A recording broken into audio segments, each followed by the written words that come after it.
Sveiciens visiem, kas skatās pirmo jauniešu ziņu raidījumu.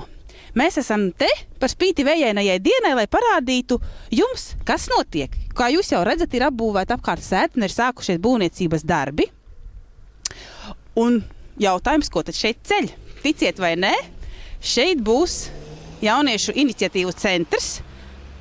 Ne tikai foršs, bet arī multifunkcionāls, jo tiks piedāvātas jauniešiem dažādas iespējas. Te jauniešiem būs pieejamas brīvā laika atpūtas telpas, kur varēs paspēlēt novusu, galda futbolu, paskatīties TV vai padzert divāniņā tēju.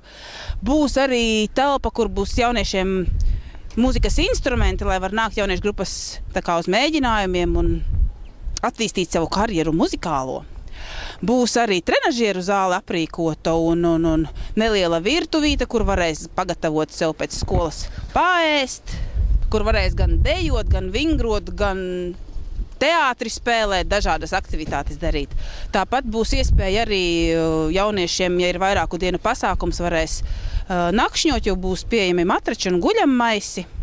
Būs arī telpas jauniešu iniciatīvi grupām, biedrībām, kur būs pieejams gan dators, gan printeris un cita biroja tehnika, lai jaunieši varētu rakstīt projektiņus vai darboties, vai veidot kaut kādus citus savus iniciatīvas pasākumus.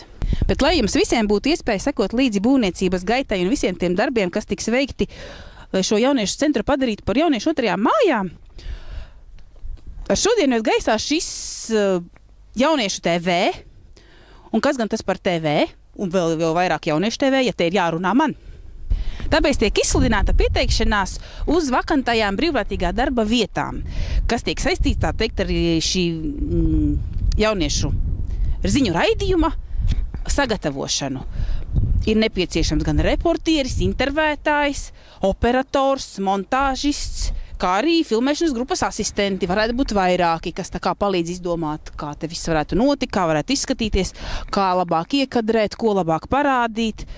Tā kā uz šo visu var pieteikties, ja tev ir interesi un patīk tādas lietas. Tā kā nāc un piesakies Līvānu bērnu jauniešu centrā Rīgas ielā 110 pie manis, vai raksti man draugos, un šai, tā teikt, visiem interesantiem plānotas arī apmācības, kā filmēt, kā pareizāk un jā, kā to visu darīt. Tā kā droši nāc un piesakies.